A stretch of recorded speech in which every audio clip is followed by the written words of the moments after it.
আলাইকুম। সবাইকে ঈদ মোবারক। বলো মামা, তোমরা কো ঈদ মোবারক।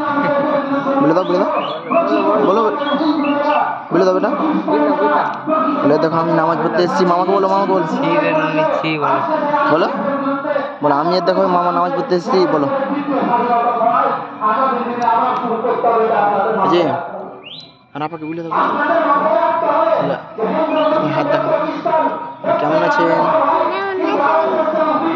মামা? ঈদ মোবারক। মামা ঈদ মোবারক। বলো আরেকবার বলো জোরে করে। বলো ছোট মামা বড় মামা ঈদ মোবারক। হ্যাঁ বলো। আর তোমরা আসসালামু আলাইকুম। হ্যাঁ বলো আমি নামাজ পড়তে এসেছি। তোমরা নামাজ পড়তে গিয়েছো? বলো ঠিক আছে।